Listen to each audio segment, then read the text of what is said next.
लेकिन प्यारे, अगर आपने किसी दानवीर की कथा सुना दी, किसी सत्यवादी की कथा सुना दी, किसी परोपकारी की कथा सुना दी, उसका चरित्र सुनकर के हृदय परिवर्तन जरूर हो जाएगा, ये मैं दावे के साथ कहता हूं। तो भगवान राम ने अपने पिता के हृदय को बदलने के लिए कौन से साहित्य का प्रयोग किया? कौन से साहित्य का प्रयोग किया है प्यारे, कि दशरथ जी का हृदय बदला जाए? कौन सा वैसा इतिहास आया सामने कि जिसने हृदय बदल दिया? वो इतिहास किसका था? महाराज शिवी का था। किसका था? शिवी। महाराज दधीच का था और महाराज हरिश्चंद्र का था। शिवी दधीच केवल सुन ही नहीं रहे, हृदय नेत्र बंद हैं, तो हृदय में परमात्मा दर्शन भी करा रहा है महाराज शिवी का। नेत्र बंद है, संसार दशरथ जी को दिखाई नहीं दे रहा है, अयोध्या दशरथ जी को दिखाई नहीं दे रही है। नेत्र जैसे ही बंद हुए तो दशरथ जी के हृदय में भगवान राम ने महाराज शिवी, दधीच, हरिश्चंद्र को प्रकट कर दिया है प्यारे। ये तीनों सामने प्रकट होकर आज दिखाई दे रहे हैं। हृदय परिवर्तन कराना है ना। शिवी दधीच हरिश्चंद्र नरेशा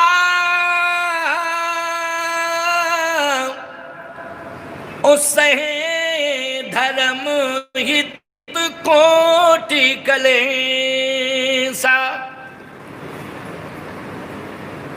पुत्र के शरीर से तुम्हें प्यार है। देखिए प्रेरणा मिल रही है। दशरथ, तुम्हें पुत्र के शरीर से प्यार है, तुम्हें धर्म से प्यार नहीं। महाराज शिवी ने शरीर के हजारों टुकड़े कर दिए। वो कपोत का प्रसंग आता है ना, कबूतर का, आप लोगों ने सुना होगा। लेकिन शरीर के हजारों टुकड़े कर दिए। लेकिन प्यारे, वो तो धर्म था, वो कपोत अपोत नहीं था, ना कबूतर था, वो तो धर्म था। लेकिन ईमानदारी से बताओ, शरीर के हजारों टुकड़े कर दिए, लेकिन धर्म की रक्षा की कि नहीं की? शरीर से प्रेम किया महाराज शिवी ने कि धर्म से प्रेम किया? धर्म से प्रेम किया। बोलो, ये हृदय परिवर्तन करने वाला दृश्य है कि नहीं? ये भाव है कि नहीं? और सुनिए, दधीच अस्थिदान कर रहे। रक्तदान आपने सुने होंगे, रक्तदान शिविर सुने हैं, संसार में होते हैं, भारत में ही नहीं, बहुत जगह अन्य देशों में भी होते हैं। लेकिन अस्थिदान शिविर कहां लगते हैं जरा? अस्थिदान शिविर तो केवल दधीच जी महाराज के समय में लगा। क्यों लगा कि नहीं? वो नैमिष की भूमि पर अस्थिदान शिविर। और सुन लीजिए, भौगोलिक दृष्टि से आज भले ही अलग अलग राष्ट्र हो गए हैं, लेकिन पहले तो आर्यावर्त ही था। बोलो, था कि नहीं था?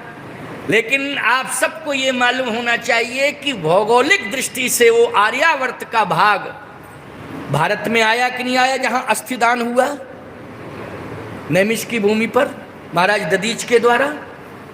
आज भी वो दर्शन करने आप जाते होंगे वहाँ नैमिष, महाराज दधीच का वो स्थल जहाँ पर अस्थिदान किया है। वो उसको कहते हैं क्या, नैमिष से लगा हुआ है, हैं? नहीं, नैमिषारण्य से लगा हुआ है। वो नैमिष का ही क्षेत्र है। नैमिष 84 कोष परिक्रमा के अंदर आता है। तो प्यारे, अस्थिदान धर्म की रक्षा के लिए अस्थियों की, हड्डियों की जरूरत पड़ गई महाराज दधीच के। तो दधीच ने कहा कि धर्म की रक्षा होनी चाहिए, एक एक हड्डी को ले जाओ, ये हड्डियां चली जाएं, शरीर चला जाए, लेकिन धर्म ना जाने पावे, इसलिए ले जाओ, मैं अस्थियां दे रहा हूं। सोचो जरा, दशरथ जी महाराज ये देख रहे हैं, दिखा कौन रहा है?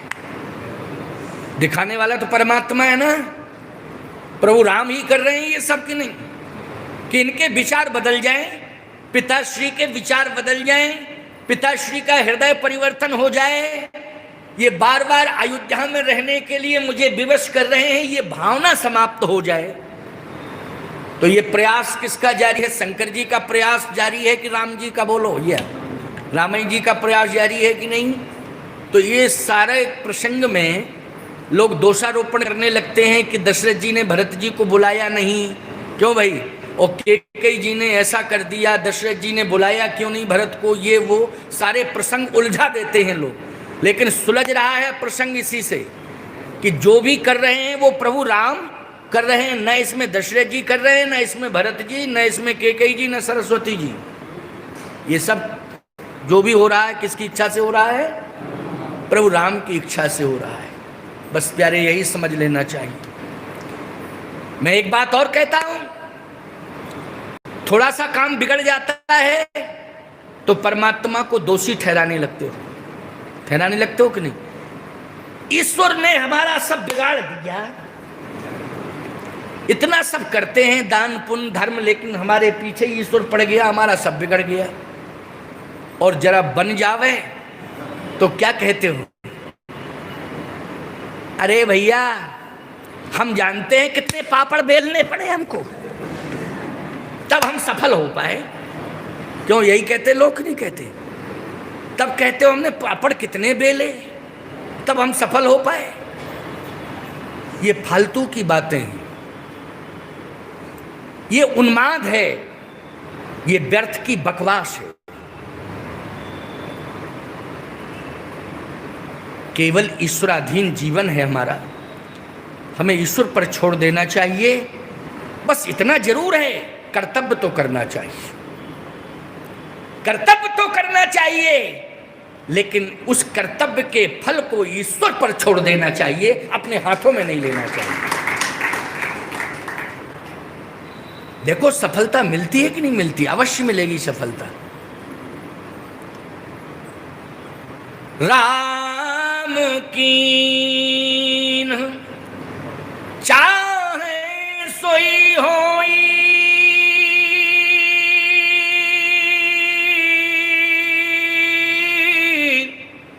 और करे अन्यथा अस नहीं कोई।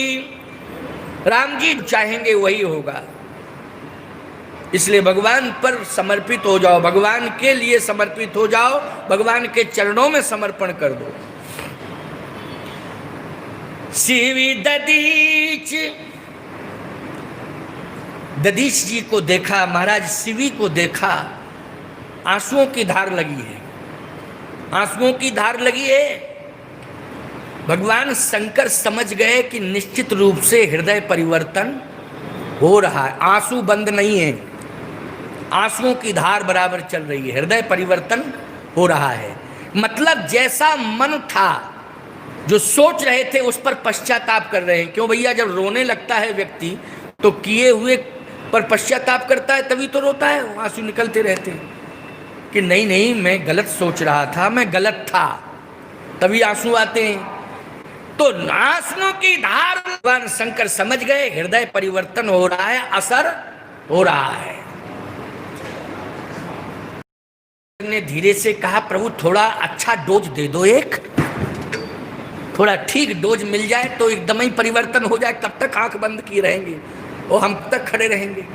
थोड़ा सा ऐसा पावर वाला डोज दे दीजिए कि तुरंत खुल जाए और सीधा हमसे कहें कि हाँ बस ठीक है, अब राम जी चले जाएं, आप जाओ कैलाश पर्वत, तो इस झंझट से हमें मुक्ति मिल जाए। इसलिए कोई ऐसा सदा सुख लेने वाले लोग, सुंदर सेज पर सोने वाले लोग जो आंख पर चले हैं, या भी हृदय परिवर्तन कर सकते हैं, उन्हीं की वाणी हृदय परिवर्तन कर सकती है। इसलिए हरिश्चंद्र जी के उस दृश्य ने दशरथ जी का हृदय परिवर्तन कर दिया। वो दृश्य क्या था? ये स्मशान पर खड़े, लाठी हाथ में है, डोम की आज्ञा से ड्यूटी दे रहे हैं, स्मशान पर कर वसूल रहे हैं। एक राजा सिंहासन पर था, प्रजा उसके संरक्षण में रहती थी, लेकिन आज सुनसान, ये स्मशान वहां होता है जहां सुनसान होता है, क्यों? वहां स्मशान होता है। हरिश्चंद्र जी के आसपास कोई नहीं है। जब मुर्दे आते हैं तभी लोग साथ में आते हैं, बाकी मुर्दा फूंकने के बाद सब चले जाते हैं, वहां कोई नहीं रहता है। कौन रहेगा? महाराज दशरथ देख रहे हैं कि ये तो हरिश्चंद्र जी महाराज हैं, लेकिन किस भेष में देख रहा हूं मैं? ऐसा स्वरूप हरिश्चंद्र जी का। दशरथ, ये हो क्या गया हरिश्चंद्र जी को? इतने में हरिश्चंद्र जी की पत्नी तारा अपने पुत्र रोहित का शव लेके पहुंच गई, और ये सारा दृश्य कहां चल रहा था? हृदय के अंदर चल रहा था। और देख रहे थे कौन महाराज? दशरथ, क्योंकि हृदय परिवर्तन कराना है। इसलिए भगवान की जो लीलाएं दिखाई जाती हैं, चाहे रामलीला हो, चाहे रासलीला हो, चाहे हरिश्चंद्र जी का नाटक हो, चाहे प्रहलाद जी का प्रहलाद नाटक हो, ये सब क्यों दिखाए जाते हैं? हृदय परिवर्तन के लिए। ये सब बंद कर दिए हैं। वो तो बहुत साधुवाद के पात्र थे, रामानंद सागर, बी.आर. चोपड़ा, जिन्होंने धार्मिक सीरियल चला करके बहुत कुछ दिया। बोलो दिया कि नहीं दिया? लेकिन अब ज्यादातर आकर्षण बोले फीचर फिल्म।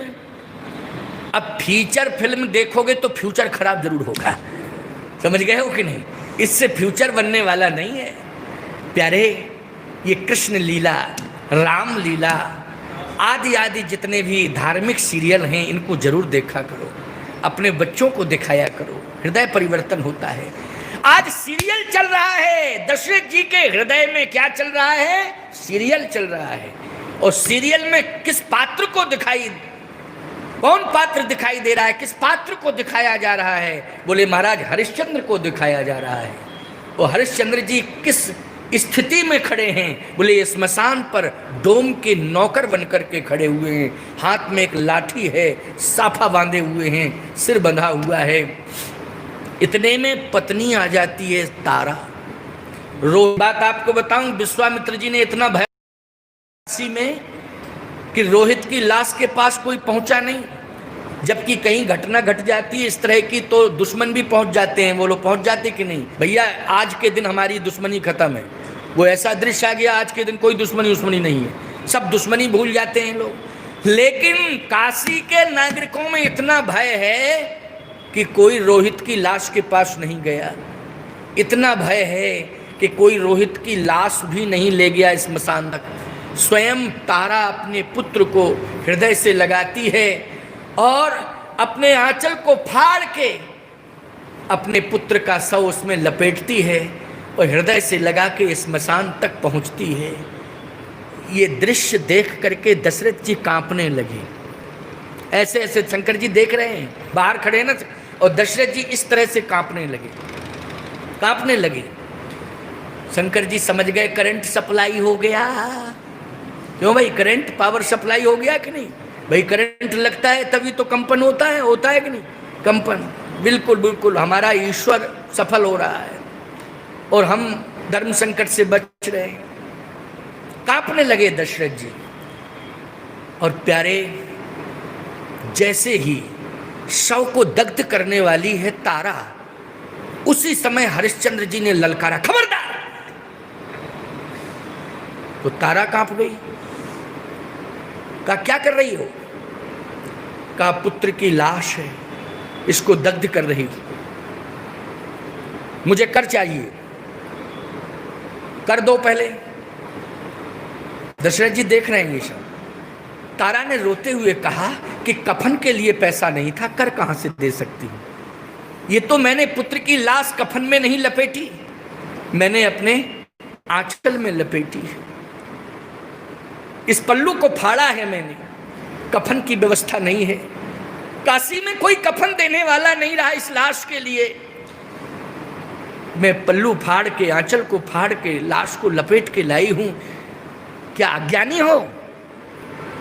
आंखों से अंधे हो, दिखाई नहीं देता है कि दृश्य कैसा है? मैंने आंचल फाड़ के मर्यादा बचाई है अपनी और कर्तव्य का पालन किया है। कर मांग रहे हो, भले ही तुम्हारी आंखों में मोतिया बिंद आ गया हो, लेकिन मेरी आंखें पहचान रही हैं कि मेरा पति मेरे सामने खड़ा है। भले ही तुम भूल गए हो, मुझे पत्नी के रूप में नहीं देखना चाहते हो, इस लाश को पुत्र के रूप में नहीं देखना चाहते हो, लेकिन मैं देख रही हूं कि मेरा पति खड़ा है। क्या पहचान खो दी जाती है संकट में? ऐसा संकट आया है, आज संबंध खो दिए, पहचान नहीं रहे ये पुत्र की लाश है, पहचान नहीं रहे हो ये पत्नी रो रही है, आज कर मांग रहे हो। हरिश्चंद्र ने कहा मैं जान रहा हूं तू मेरी पत्नी है, ये भी जान रहा हूं ये पुत्र की लाश है, लेकिन आज मैं चैलेंज के साथ कह रहा हूं, कान खोल करके सुन ले, मैं पत्नी और पुत्र का त्याग कर सकता हूं, लेकिन जब तक जिंदा हूं तब तक धर्म का त्याग नहीं कर सकता हूं, भले ही मुझे कुछ भी इसके लिए करना पड़े। बस कांप रहे थे, गिर पड़े, माथा पटक दिया पृथ्वी पर। किसने महाराज? दशरथ ने। आंखें खुल गईं। जैसे ही आंखें खुली, भोले बाबा ने कहा क्या सोचा और क्या निर्णय लिया? गोस्वामी जी कहते हैं अब तो आसमन गुनए, आगे की चौपाई है, आसमन गुनए राव नहीं बोला। आसमन गुनए यानी जो दृश्य देख रहे थे, भगवान जो रील फिट किए थे और उसमें जो फिल्म चल रही थी, उस फिल्म को देख करके, उस दृश्य को देख करके दशरथ जी का हृदय परिवर्तन हुआ, लेकिन बोले क्यों नहीं? राव नहीं बोला, बोलना चाहिए था, लेकिन आसमन गुनए राव नहीं बोला।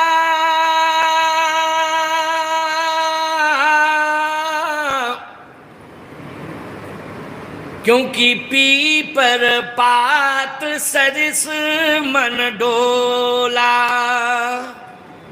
महाराज दशरथ का मन था कि बचन मोर तज रहि ग्रही परिहरशील सने, लेकिन शिवी ददीच हरिश्चंद्र इन सब का इतिहास जब सुना ही नहीं, स्वयं इनका चरित्र देखा, और जब देखा तो बोलो मन डुल गया कि नहीं? मन क्या हुआ? पीपल के पत्ते की तरह डुल गया। पीपल के पत्ते की तरह डुलने का अर्थ है मन बदल गया। यही अर्थ निकल के आया कि नहीं? मन बदल गया। और मन जब बदल गया तो पहले मन था कि राम अयोध्या में रहें, बन न जाएं, और अब मन है कि राम बन जाएं, लेकिन बोले क्यों नहीं? इसलिए मौनम स्वीकृति लक्षणम, मौन भी स्वीकार का लक्षण माना जाता है। क्योंकि मना कर रहे थे तब मुखर होके बोल रहे थे, लेकिन आज स्वीकार कर लिया तो मौन हो गए। तो मौनम स्वीकृति लक्षणम, मौन स्वीकार का लक्षण माना जाता है। बोलो आज दशरथ जी महाराज का भी मन राम वन गमन के लिए बदला, तो किसने बदला? बोलो, शंकर जी ने बदला है कि राम जी ने? राम जी ने बदला है। इसलिए मैं कहना चाहता हूँ ये प्रसंग साधारण नहीं है। पढ़ते तो आप हैं, पढ़ते जाएंगे, लेकिन गहराई तक पहुँचेंगे तो इसमें रहस्य कुछ और निकलता है। अब सुनिए आगे, बड़ी अच्छी बात। देखो भाई, 7 बजे तक तो आरती करा दूंगा। ज़्यादा लेट करने से आप लोगों को घर पहुंचने में भी दिक्कतें होती, माताओं को भी थोड़ा बहुत परेशानी होती है, लेकिन मैं 6:45 तक